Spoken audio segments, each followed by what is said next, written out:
સમાજના બાળકોને free સિપ card ન કાઢી આપતા અરવલ્લી જિલ્લા કલેક્ટરને આવેદનપત્ર।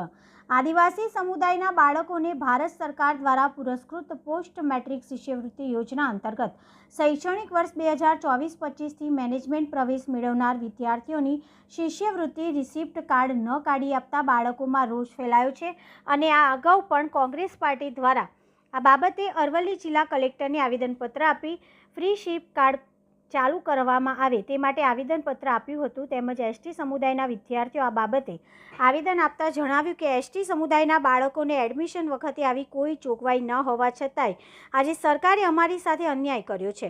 હાલ એસટી સમાજના વિદ્યાર્થીઓ માટે ઓનલાઈન અને ઓફલાઈન બંને ફ્રી સીટ કાર્ડ ચાલુ છે, ત્યારે એસટી સમુદાયના બાળકોને કેમ અન્યાય કરવામાં આવે છે તે બાબતે અભ્યાસ કરતા વિદ્યાર્થીઓને આજરોજ અરવલ્લી કલેક્ટર RSC કલેક્ટરને આવેદનપત્ર આપી રાજ્ય સરકાર પાસે ન્યાયની માંગણી કરી હતી।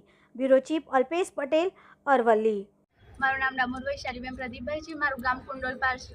તો અમારે છે ને અત્યારે આ ફ્રી સિપ કાર્ડ બાબતે અમારા નિવેદન આપવું હતું, એટલે અમે લોકો આ જિલ્લામાં ઓફિસમાં મોડાસા આવ્યા છીએ। તો અમે શ્રીજી કોલેજના છીએ બધા।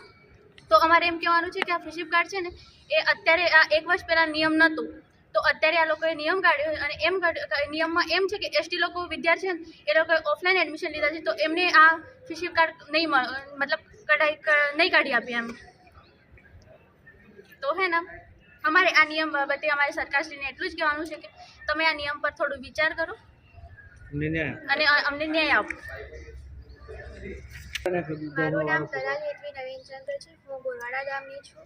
અહીંયા અમે ફ્રી સિપ કાર્ડ માટે આવ્યા હતા, કઢાવવા માટે ફ્રી સિપ કાર્ડ બનાવવા। અહીંયા અમને એવું કહેવામાં આવ્યું કે તમે ઓફલાઈન એડમિશનવાળા છો એટલા માટે તમને અહીંયા ફ્રી સિપ કાર્ડ કાઢવા નહીં મળે, ઓનલાઈનવાળાને મળશે। તો એવું એમને પહેલાં કહેવું જોઈએ કે આવી રજૂઆત કરવી જોઈએ કે પહેલાં અમને ઓનલાઈન કાઢેલા હોય, ઓનલાઈન હોય જેમને એડમિશન એમને જ મળશે એમ। આમના લોકોએ કેવું કર્યું કે બધાના એડમિશન થઈ ગયા, એના પછી અમને આવી રજૂઆત કરી કે અડધેથી તમને ફ્રી સિપ કાર્ડ કાઢવા નહીં મળે એમ। તો અમારે ફી ક્યાંથી ભરવી? આદિવાસી માટે આવું કેમ કર્યું અમને? એસસી વાળાને ફ્રી સિપ કાર્ડ ઓનલાઈન અને ઓફલાઈન બંને કાઢી આપવામાં આવે છે અને એસટી વાળા માટે જ આવો અન્યાય કેમ? તો અમને બી આવી રજૂઆત કરવી છે કે અમારા માટે બી ફ્રી સિપ કાર્ડ કાઢવાની નિયમ લાગુ પાડો, ફ્રી સિપ કાર્ડ કાઢી આપો। અમે આટલી બધી ફી ક્યાંથી ભરી શકીએ?